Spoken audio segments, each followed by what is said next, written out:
আসসালামু আলাইকুম, স্বাগতম চ্যানেল 86 এ। সারা দেশের খবর পাবেন চ্যানেল 86 এ।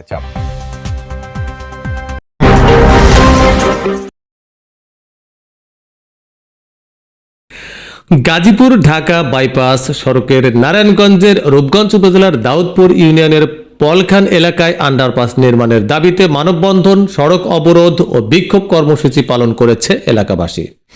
21 ডিসেম্বর রোববার সকালে পূর্বাচল 30 নম্বর সেক্টরের 125 নম্বর সড়কের পলখান ও বেলুদি এলাকার সংযোগস্থলে আয়োজিত এ মানববন্ধনে শিক্ষার্থী, শিক্ষক, জনপ্রতিনিধি সহ বিভিন্ন পেশার মানুষ অংশগ্রহণ করেন। মানববন্ধন চলাকালে সড়কের উভয় পাশে দীর্ঘ যানজটের সৃষ্টি হয়। মানববন্ধন পূর্ব প্রতিবাদ সভায় বক্তব্য রাখেন নিঝুম পল্লী রিসোর্টের চেয়ারম্যান আবুল হোসেন, স্থানীয় বাসিন্দা মোহাম্মদ ইউসুফ মিয়া, মোহাম্মদ নুরুল আমিন এবং শিক্ষক মোহাম্মদ ফাইসাল আহমেদ। বক্তারা বলেন, ঢাকা গাজীপুর বাইপাস সড়ক দিয়ে প্রতিদিন শত শত যানবাহন চলাচল করে। সড়কের আশপাশে স্কুল, কলেজ, মসজিদ, মাদ্রাসা, কমিউনিটি হাসপাতাল, ফিলিং স্টেশন সহ অন্তত 10টি থেকে 12টি গ্রামের প্রায় 20,000 মানুষ নিয়মিত যাতায়াত করেন। আন্ডারপাস না থাকায় জীবনের ঝুঁকি নিয়ে প্রতিদিন এই ব্যস্ত সড়ক পারাপার হতে হচ্ছে এলাকাবাসীকে।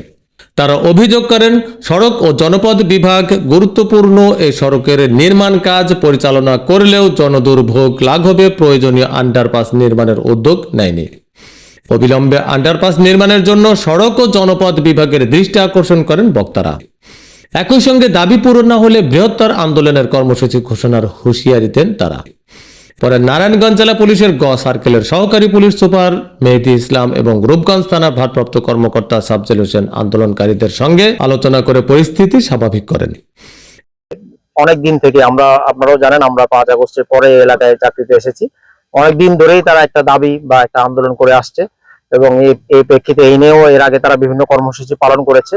এই প্রেক্ষিতে আজ সকাল থেকে এই আপনারা জানেন এই প্রজেক্টটির কাজ করছে চায়না কোম্পানি পিপিপি প্রকল্পের মাধ্যমে। তারা কাজ শুরু করলে গ্রামবাসী যৌক্তিকভাবে, মানে তাদের যে একটা যৌক্তিক দাবি আছে একটা আন্ডারপাস করার জন্য, এই দাবিতে তারা রাস্তায় মানববন্ধন করতে থাকে এবং এর প্রেক্ষিতে আপনারা নিজেরাই দেখছেন দুই পাশের গাড়ি ঘোড়া চলাচল বন্ধ হয়ে আছে।